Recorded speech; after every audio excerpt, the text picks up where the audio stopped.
তো বন্ধুরা, একটা জিনিস শুনতে পাচ্ছ? কোকিল ডাকছে এখন। কোকিল। আপনারা জানি না ক্যামেরার মাধ্যমে শুনতে পাচ্ছেন কি না?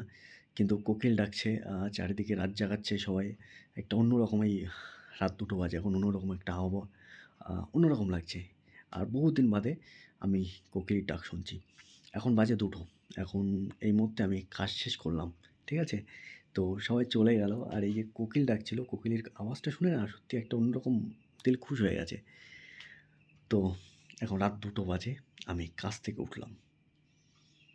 খুবই একটা অন্যরকম ফিল হচ্ছে, ঠিক আছে? তো এই আমি কি করছিলাম? এই সেলাই কাজ করছিলাম। ঠিক আছে? মেশিন থেকে এইমাত্র উঠলাম।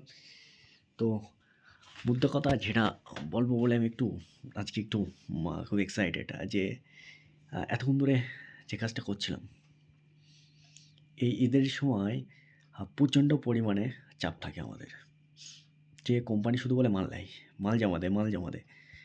আর ওস্তাকারা কারিগরদের পিছনে মারে, কাজ কর, রাত দিন ভর দিন কাজ কর। তো এত কাজ করার পরেও, এত মাল ডেলিভারি দেওয়ার পরেও এই সেলাই কাজের একটা বদনাম থেকেই যায়। একটা সেলাই কারিগরদের একটা নাম শুনলেই না একটা দাঁত মুখ শুকনো মনে হয়। এরা ঠিক মাথায় কাজ করে না বস। কেন? কেন? এরম কেন হয়?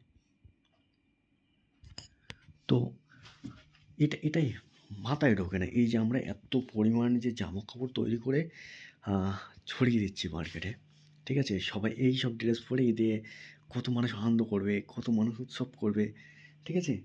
তো এই বিষয়টা সত্যি কথা বলতে গিয়ে খুবই একটা অন্যরকম ফিলিংস হয়, ঠিক আছে? যে আমরা এইসব জামাকাপড় তৈরি করছি, এইসব জামাকাপড় কত মানুষ পরে ঈদের বাজারে ঘুরবে, বেড়াবে।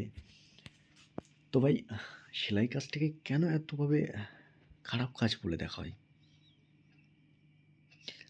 আর আমি চাই আমাদের বাংলার মুখ্যমন্ত্রী, উনি তো বিভিন্ন ধরনের প্রকল্প আনছে, বেকার ভাতা থেকে শুরু করে যারা যুবক সিঁড়ি থেকে শুরু করে বিভিন্ন ধরনের প্রকল্প। তো বলছি দিদি, আমাদের সেলাই কাজটার বাজারে কোনো মূল্য নেই। তো বলছি দিদি, আপনি এই সেলাই কাজ নিয়ে কোনো একটা ভাতা চালু করুন না, কোনো একটা সংস্থা চালু করুন না, আমরা একটু খুশি হব। কেন আপনি সমস্ত বিষয়ে ভাতা দিচ্ছেন, তো আমাদের জন্য একটু কিছু ভাবুন না। আমাদের মতো শ্রমিক যারা কাজ করে বেড়ায়, প্রচণ্ড হারে মেহনত করে, মালিকদের প্রেশার থাকে যেরকম পরিমাণ, আর আমাদের যে পরিশ্রমটার সে মূল্যটা আমরা সঠিকভাবে পাই না। আমাদের পরিশ্রম করে তাই অবস্থা। তো আমরা সমস্ত জায়গায় যারা মজদুর হয়, যে কোনো জায়গার মজদুর, তারা কিন্তু পরিশ্রম কিন্তু ১০০ করে যায়। কিন্তু তাদের দিন শেষে কেউ মনে রাখে না। কেউ মনে রাখে না। তাই বলছি আমাদের মাননীয় মুখ্যমন্ত্রীর কাছে যে সেলাই কাজটাকে আপনি এমনভাবে একটু প্রমোট করে দিন, যাতে সেলাই কাজের নাম শুনলেই আহ সবাই হাঁ করে থাকে।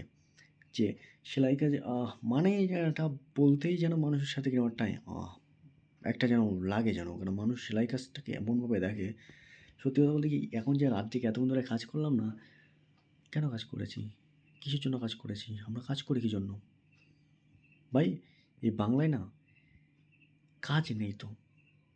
এই সেলাই কাজ যদি না করি, কী কাজ করব? তোমরাই বলো, কী কাজ করব আমরা? আমরা কী করব বাংলায়?